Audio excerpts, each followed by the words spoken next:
Hello everyone, welcome to my channel और मैं हूं doctor Akanksha MD in Ayurveda. आज के इस वीडियो का टॉपिक है खाली पेट एक्सरसाइज करना सही है या नहीं। फ्रेंड्स, हेल्थ के प्रति अवेयरनेस बढ़ जाने की वजह से आजकल हर कोई एक्सरसाइज करता है, लेकिन उन्हें ये नहीं पता रहता कि खाली पेट यानी कि एम्प्टी स्टमक एक्सरसाइज करना कितना सही है। फ्रेंड्स, ये डिपेंड करता है कुछ महत्वपूर्ण बातों पे। तो चलिए डिस्कस करते हैं कि वो कौन सी महत्वपूर्ण बातें हैं। सबसे इम्पॉर्टेंट जो फैक्टर है वो है इंटेंसिटी ऑफ एक्सरसाइज। इंटेंसिटी से मेरा तात्पर्य तीव्रता से है, यानी किस गति से आप एक्सरसाइज करते हैं, जिसमें कि लो इंटेंसिटी एक्सरसाइज आती है और हाई इंटेंसिटी एक्सरसाइज।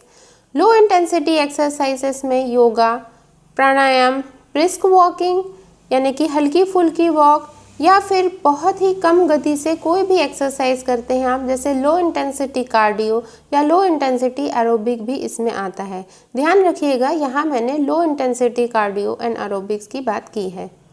इस तरीके की एक्सरसाइजेज में आप यदि एम्प्टी स्टमक यानी खाली पेट से करते हैं तो आपको कोई नुकसान नहीं होगा, क्योंकि इस तरीके की एक्सरसाइजेज की तीव्रता यानी कि गति कम होती है, जिससे कि आपके शरीर को कोई नुकसान नहीं पहुंचता है और शरीर के एनर्जी लेवल्स नहीं डाउन होते हैं।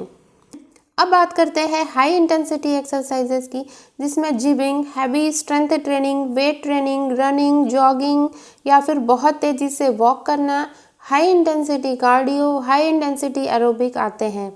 इस प्रकार की एक्सरसाइजेज में हार्ट रेट बढ़ते हैं, गति ज़्यादा होती है यानी कि तीव्रता ज़्यादा होती है। ऐसी एक्सरसाइजेज को आप एम्प्टी स्टमक बिल्कुल भी नहीं करें, अन्यथा आपके शरीर को ये नुकसान पहुंचा सकती हैं, क्योंकि फ्रेंड्स इससे एनर्जी लेवल्स डाउन होते हैं। जब भी आप एम्प्टी स्टमक एक्सरसाइज करते हैं और हाई इंटेंसिटी करते हैं तो आपके बॉडी में जो बची खुची एनर्जी है वो भी खर्च हो जाती है, और जिससे कि वीकनेस, उल्टी होना, चक्कर आना, इस तरीके की शिकायत आपको हो सकती है, या फिर आप पूरे दिन भर बहुत ही ज़्यादा थका हुआ भी महसूस कर सकते हैं। तो इन सब बातों को आप ज़रूर ध्यान में रखिएगा। नेक्स्ट इम्पॉर्टेंट पॉइंट है वो है फैट बर्निंग का। कोविड की वजह से और सेडेंट्री लाइफस्टाइल की वजह से बहुत लोगों को अभी ये प्रॉब्लम हो गई है कि उनके बॉडी में फैट क्वांटिटी बढ़ गई है, यानी फैट डिपोजिशन ज़्यादा हो गया है, ओवरवेट हो गए हैं, ओबीज हो गए हैं। तो इस केस में आपको जब भी आप कोई आर्टिकल पढ़ते हैं या फिर इंटरनेट पे सर्च करते हैं तो आपको बहुत सारे आर्टिकल्स मिले होंगे जिसमें ये लिखा होगा कि यदि आपको फैट लॉस करना है तो you should try for an empty stomach exercise. आपको फैट लॉस करना है, फैट बर्न करना है तो आपको एम्प्टी स्टमक एक्सरसाइज करनी चाहिए।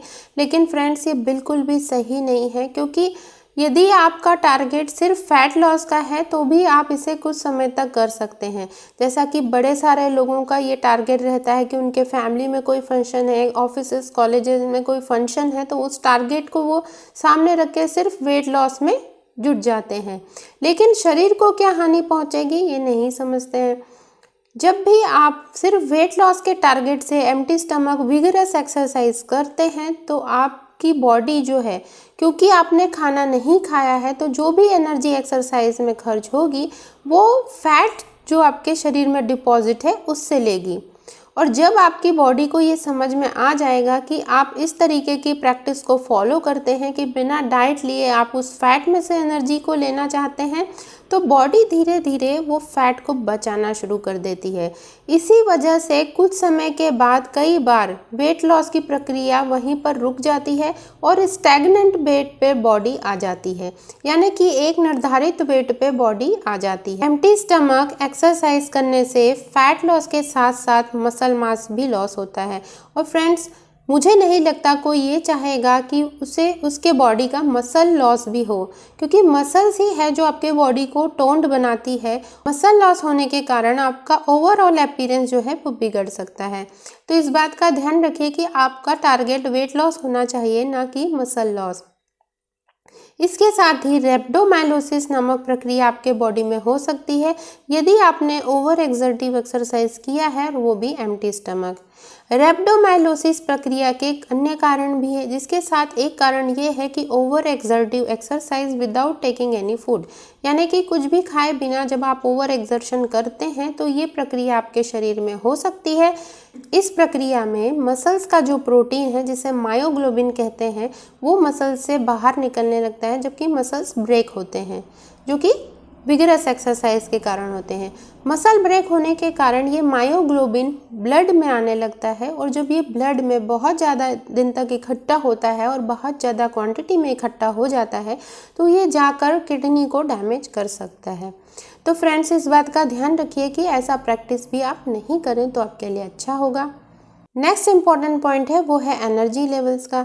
एनर्जी लेवल डिपेंड करता है आपकी प्रीवियस लाइफस्टाइल कैसी रही है, यानी आप पिछले कुछ दिनों से किस प्रकार की लाइफस्टाइल को फॉलो कर रहे हैं, कैसा डाइट को फॉलो कर रहे हैं।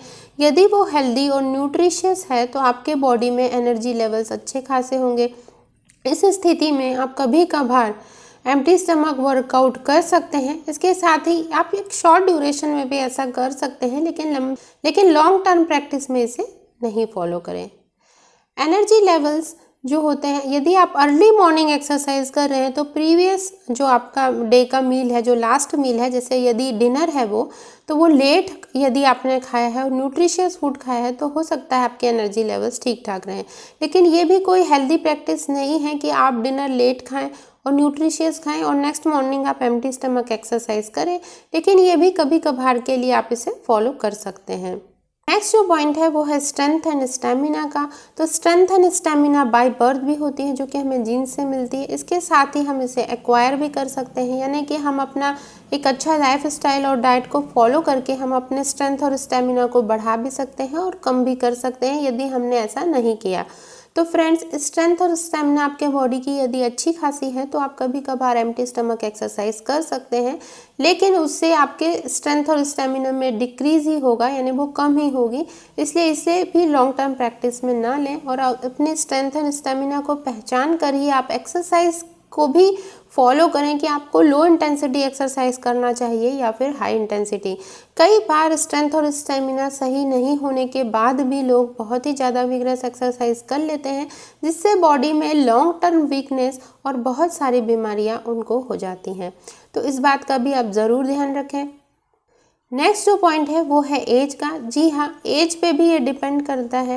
15 साल से छोटी उम्र के बच्चे और 60 साल से ज़्यादा उम्र के वृद्ध जो भी हैं उन्हें एम्प्टी स्टमक एक्सरसाइज नहीं करनी चाहिए, क्योंकि उनके सिस्टम्स काफ़ी डेलिकेट होते हैं। इसके साथ ही उनको ध्यान रखना चाहिए कि उनके एनर्जी लेवल्स को अगर मेंटेन करना है तो उन्हें कुछ खिलाकर ही आप वर्कआउट करवाएं। नेक्स्ट वीडियो में मैं आपको pre and post workout meal के बारे में बताऊंगी, जिसमें कि वेज एंड नॉन वेज दोनों प्रकार के डाइट शामिल होंगे। तो उस वीडियो को भी देखना ना भूलिएगा। यदि आपको हेल्थ रिलेटेड कोई भी क्वेरी है तो डिस्क्रिप्शन बॉक्स में मेरा ईमेल आईडी है, उस पर मेल जरूर करिएगा या फिर कमेंट बॉक्स में आप कमेंट भी कर सकते हैं। अगर आपको मेरा ये वीडियो पसंद आए तो इसे लाइक करें, मेरे चैनल को सब्सक्राइब करें और फ्रेंड्स एंड फैमिली के साथ इसे शेयर करना ना भूलें। स्वस्थ रहें, सुरक्षित रहें, कीप वॉचिंग। नमस्कार।